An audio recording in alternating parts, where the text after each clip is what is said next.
as part of our storytelling series, which we run in partnership with Community Living Dufferin. And from CLD, we have Kathy on the call with us, as well as Travis. Heather has been a resident of the county for the past 25 years, and she has worked closely with her community in a number of capacities, many of which have had food at the center. From baking for farmers markets, farming Arctic char, to managing kitchens, she has enjoyed the gifts that come from bringing people together to share food. Serving her community has always been important to her, leading her to serve on municipal council and work as a service coordinator with Dufferin Child and Family Services, also known as DCAS. Through these experiences serving and feeding her community, Heather has come to understand some of the challenges faced by people living with inadequate resources. Armed with this knowledge and a passion for serving others, Heather accepted the position of Executive Director for the Orangeville Food Bank in 2015. Today, Heather is going to give us an inside peek at who the food bank serves, how they do it, and how they have been impacted by C-19. Thank you, Heather. We'll turn it over to you. All righty then. Well, thanks very much, guys, for coming to join us at the food bank. Today's talk was supposed to be a walk through the food bank, but unfortunately, our tech didn't come through for that. So it's me sitting in the office. So I appreciate you guys taking the time to join us. I'm sort of going to start at the beginning and work our way through.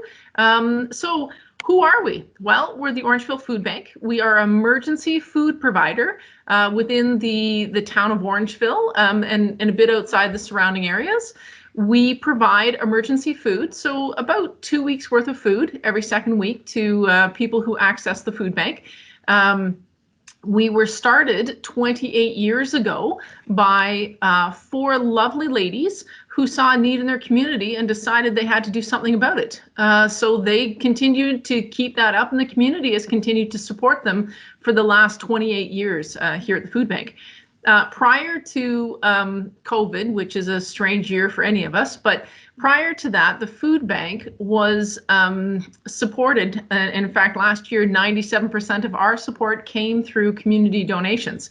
Up until last year, food banks did not receive any provincial or federal funding. We are a not-for-profit and therefore are really thankful that we have so much great community support in Orangeville. This year, things have changed a little bit, and we do have some support coming through the federal government and also through Food Banks Canada.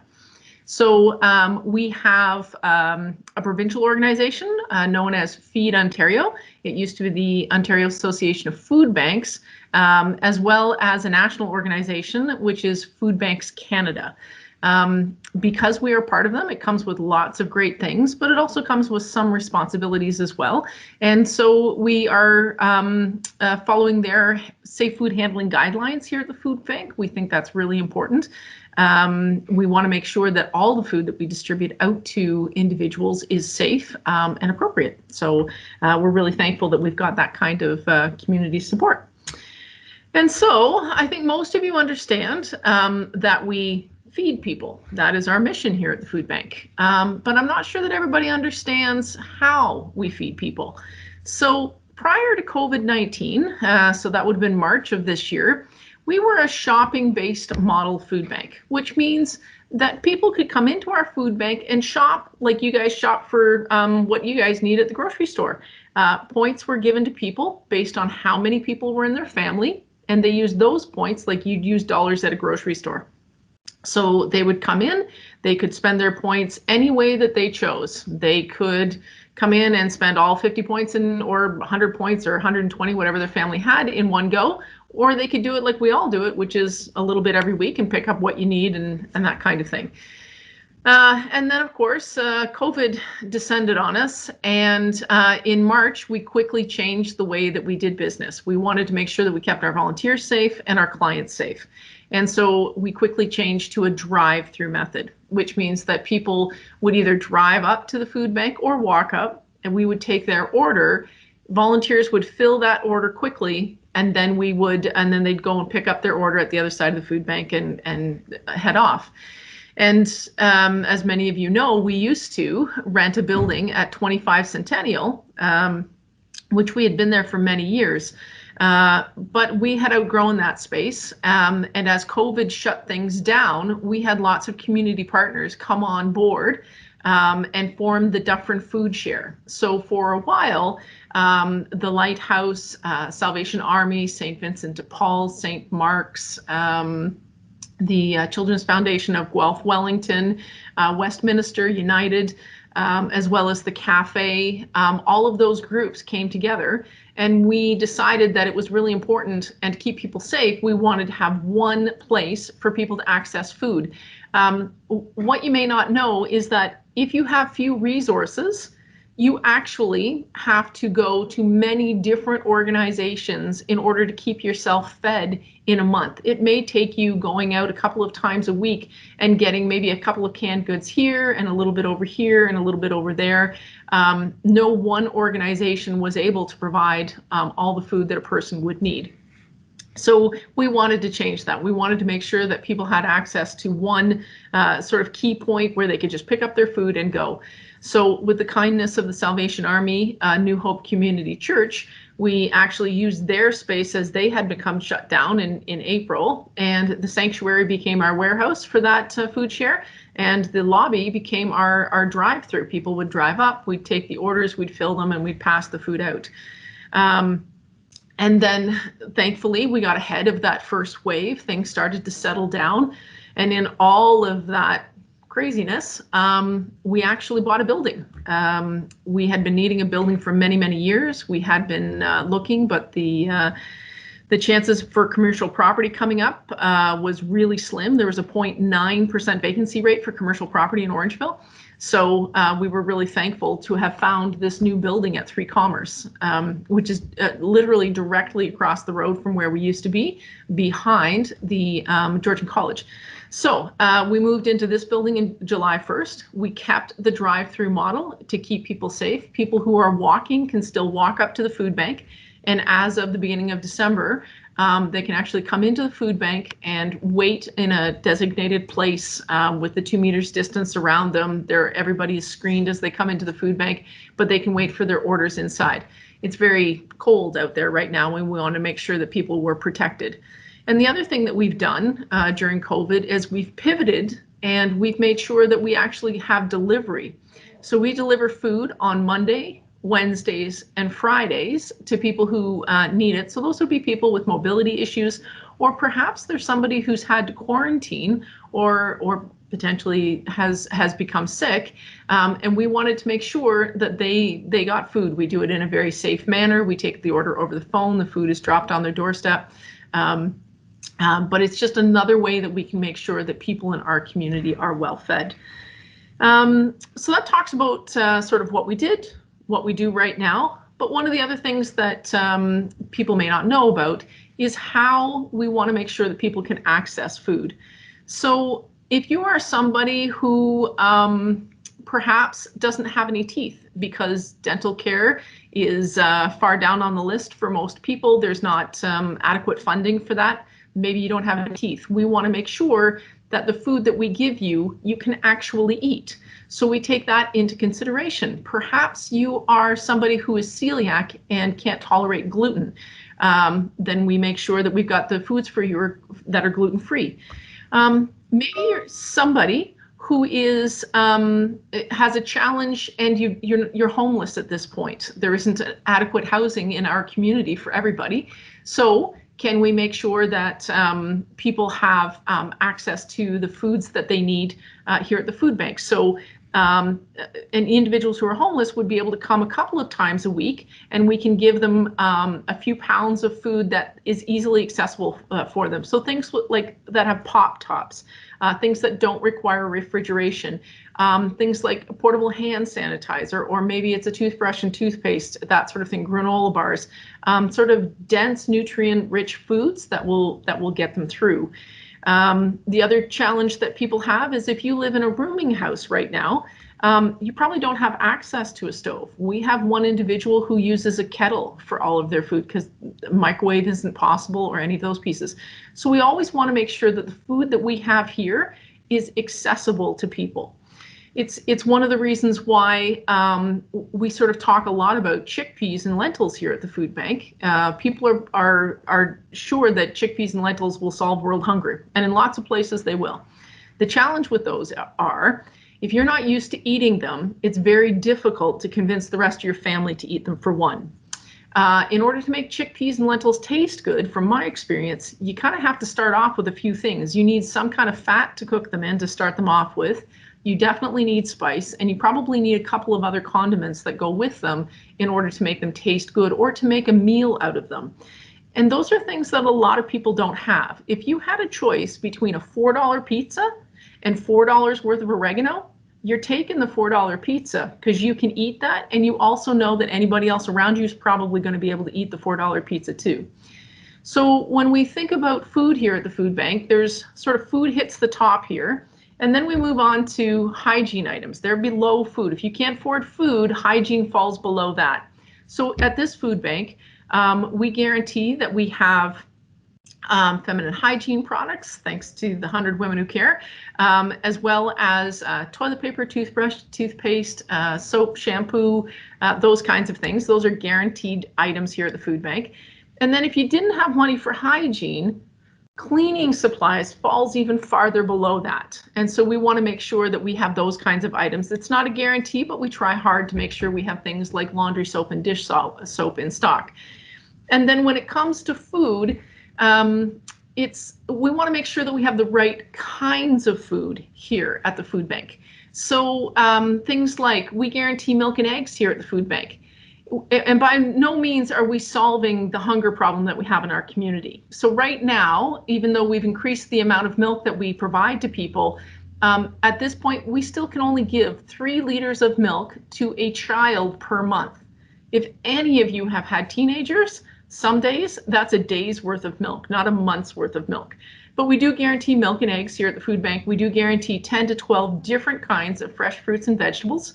We have lots of meats in our freezer that go out with orders as well. This month we have so many proteins or meats that we're actually able to give away double the amount we would normally do. And then we also want to make sure that we've got all of the non-perishables that you need, and that kids get extra nutritional support as well. So we provide apples, oranges, carrots, cucumbers, cheese strings, and yogurts to every child that comes through the food bank. So we just really want to make sure that people have adequate nutrition and healthy and nutritious foods, not just canned pasta and dried pasta. That will keep you alive, but you will never be healthy or thrive on that kind of food if that was the sole base of your diet.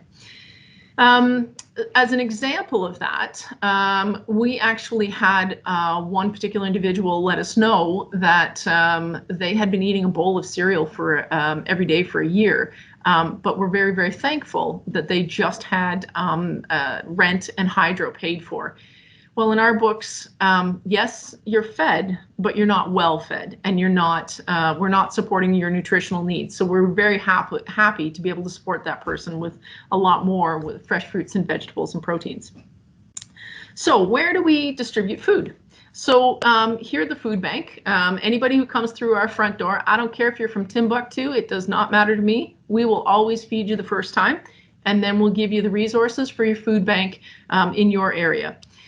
When you come, we do ask for things like ID that says you live in the area, for your income and your expenses. That does not qualify you or disqualify you for the food bank. It never will. It's used strictly for statistical purposes, so that I can advocate with the government and say that this many people living on Ontario Works or ODSP or a senior's pension has needed the food bank, and we have to do better. And so the other thing that we do here at the food bank is we want to make sure that all of our communities are supported with food. So we make sure that people like, we share food with the Shelburne Food Bank, with the Grand Valley Food Bank, with Family Transition Place, Community Living Dufferin, and lots of other organizations, the Lighthouse, to make sure that they have the food that they need to support their clients. And it helps us manage inventory as well. So something that people don't know is dried pasta and cranberry sauce multiplies in the dark of night in any food bank. We don't understand how it happens, but cases and cases magically appear as we come in every Monday. So when we have too much of that product, we want to be good stewards of the food and make sure that it doesn't go past its best before date. So we share it with those kinds of organizations, or in other cases, we had so much dried pasta that we actually traded it with a food bank in Toronto, the Daily Bread, and they gave us 600 pounds, because it was 6 50-pound bags. Is that 300 pounds? Math's not my strong point. Anyways, they traded us carrots, which is fantastic. So that helps us get fresh produce in the thing, and they get the dried pasta that they need. So it's kind of like kindergarten. You share everything you got and make sure everybody's well taken care of. So it's pretty good. We're pretty happy about that. And then on to why we do what we do. There is a group of people who sometimes think that people are, and I quote, it's an inappropriate term. They're taking advantage of the food bank. We'll say that as an appropriate way.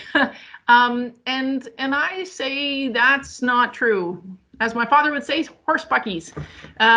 That's not true. You would never come to this food bank and have me ask you questions about who's in your family, how much money you make, what are your expenses, and play 20 questions with me, when if you had your own choice, you would go to a grocery store in your own time and in your own way, not have to worry about the food bank hours, and you would get the food that you wanted, not the food that I was choosing for you. So I don't believe that people are taking advantage of the food bank. People come to see us because they need to. And who comes to see us at the food bank?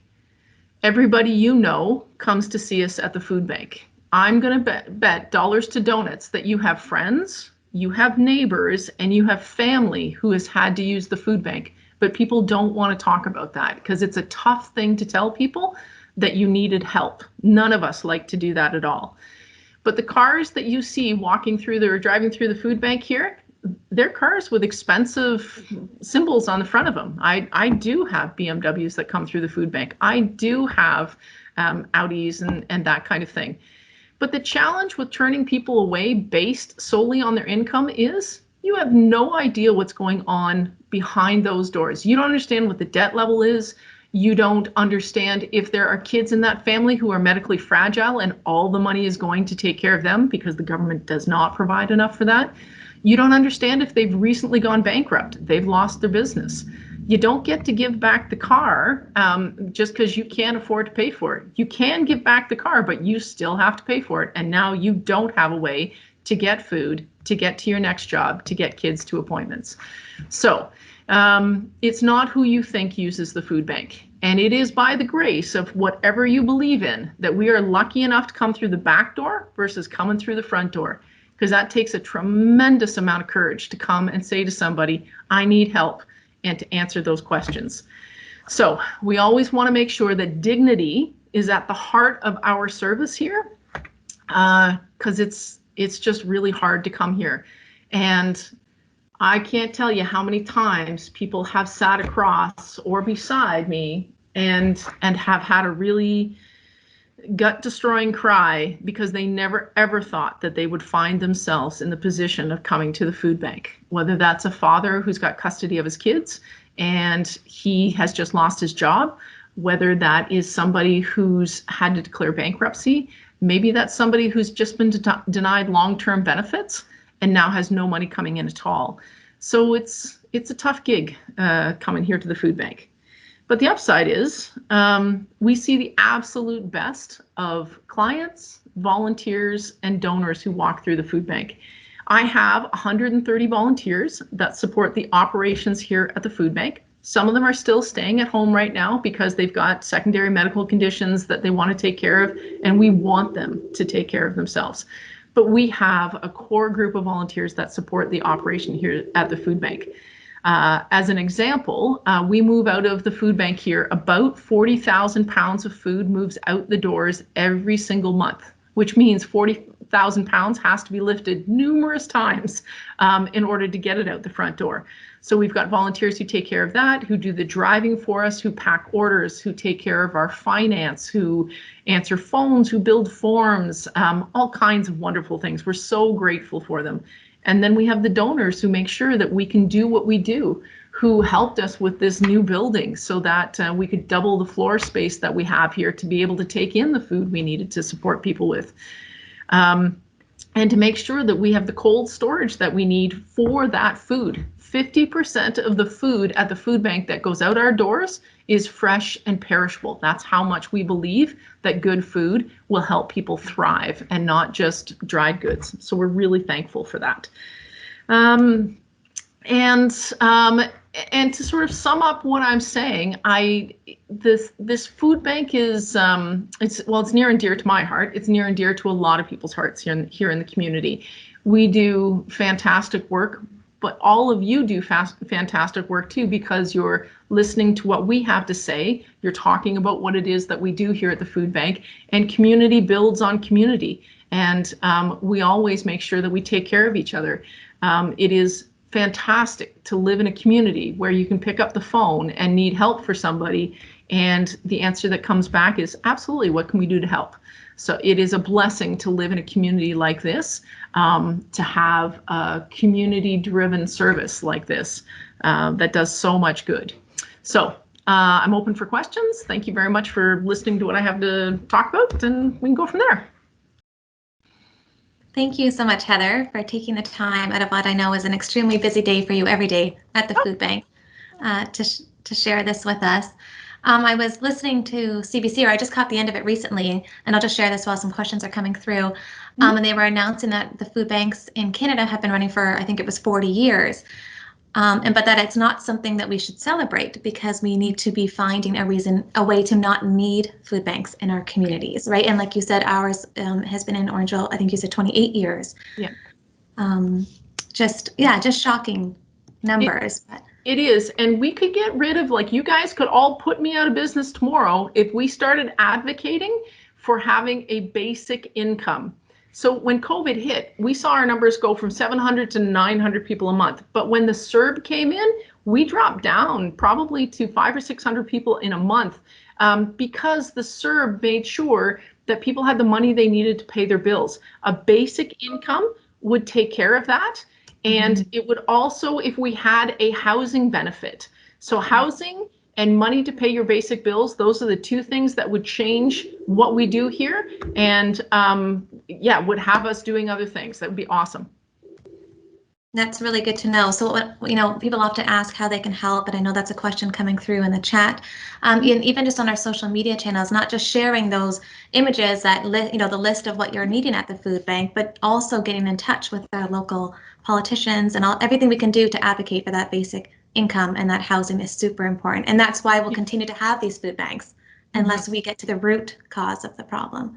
Absolutely. People don't want to come and see us. And if given the right supports and the right funding, they'd never have to. Just a comment from Joanne, just saying how great the location is, that people can walk to it, and that's important. And a comment that how awesome it was that you were able to trade with the Toronto Food Bank. I mean, that's amazing, to get carrots for the dried pasta, and the fact that there was a need for dried pasta there when you're so overwhelmed with the pasta coming through. And it just makes me, and I'm not sure if you mentioned this in the beginning, but how do people go about donating fresh produce? So I know a lot of people right now put the food in those bins at all of the different grocery stores, but for fresh produce, what's the best way to donate? So just give us a quick call so that we know that it's coming in. Fresh produce isn't as sensitive perhaps as dairy or meats or proteins.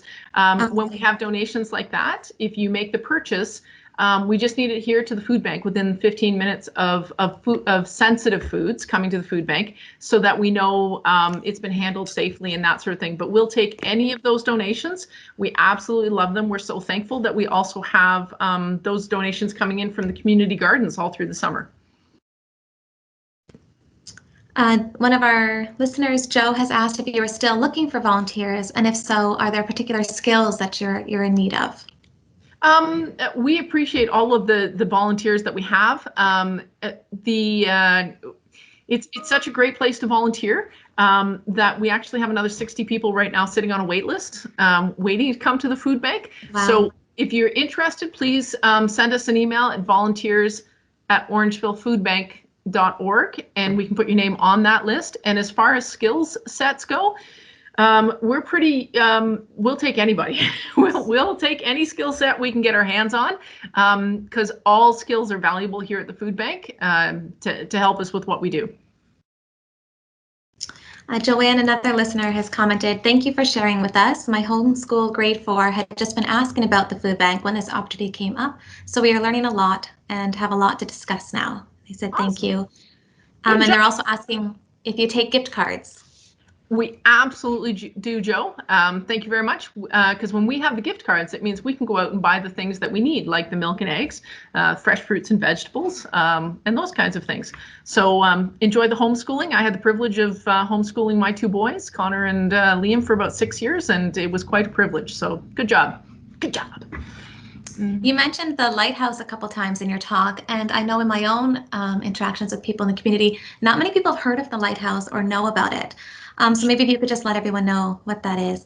Sure. Lighthouse is run by the Good Fellowship, Friends of Good Fellowship. I think that's the name of it. And it's the church right beside CIBC Bank. They run a soup kitchen every day, I think from 11:30 until 1.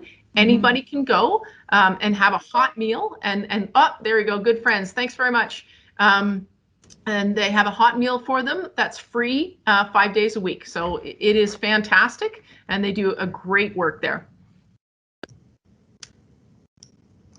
All right, so it looks like there might be a couple more questions coming in. I'll just see if I had any more questions here for you. Oh, I loved when you talked about how dignity is the heart of everything you do there, and that you're being very sensitive to how difficult it is for people to come to the food bank, and that you're taking that into consideration in every interaction that you have with the people who come, so that is not something that prevents them from coming back, because as I can imagine, it does prevent people from going and reaching out for help. It's very much so, and sometimes what we find is it's really hard for people who are seniors to come to the food bank. They're really sort of a bootstrap generation. They made it on their own for years. They don't think that they should have to ask for help or need help at this point in their lives. And one of the things we do to help combat that is we actually take food to 5 different seniors' apartments through the help of a grant through Rotary, as well as the New Horizons. And that food goes out to them once a month, where we provide prepared meals, we provide milk and eggs and fresh fruits and vegetables, so that they have access to that nutritious food. Okay.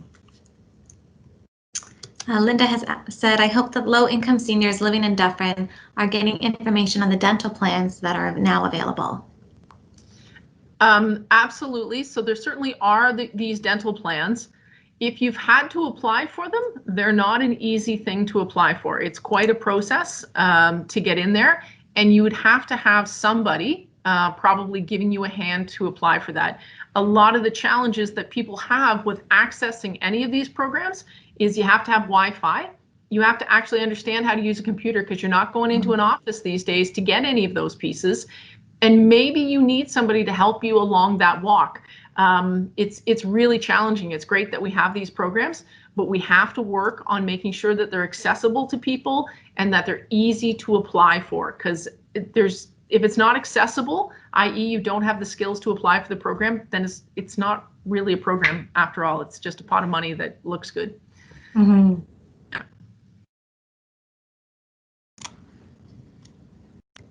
I think that might be all the questions that we have so far. Okay.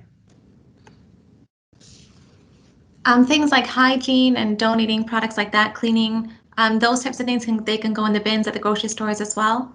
Absolutely. So any of those kinds of things would be fantastic. We accept pet foods, because if perhaps your pet is the only companion you do have, it's important to make sure that they're fed. And we've had people come in and let us know that they actually take their people food and take care of their animals first before they take care of themselves, as you would with your kids. So cleaning items would be fantastic. Any kind of hygiene items, large pull-ups. They're very expensive, and we very seldom get enough of them to be able to provide them to clients. So that's really good. We have a large selection here of adult incontinence products that we distribute out as well, because again, very, very expensive. And then if you wanted to donate other things to the food bank, things like name an entree that does not start with a fat. It's almost impossible to do that. Yet food banks seldom get any kind of fat, an oil, a margarine, a butter, anything like that donated to start those recipes. And then my comments again about spice or condiments to make things taste good.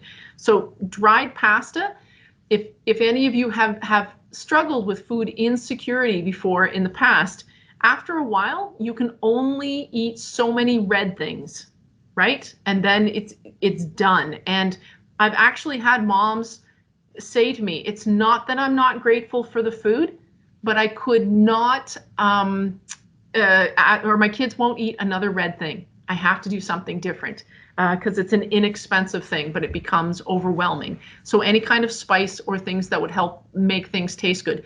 And turns out seniors have a big thing for pickles. Wow. Yes, good pickles to know. are very popular. Yes. I just see that Linda has her hand up. So Linda, if you needed to unmute yourself to ask your question, feel free. Or maybe you're just waving hello. Oh, there we go. Heather? Yes, dear.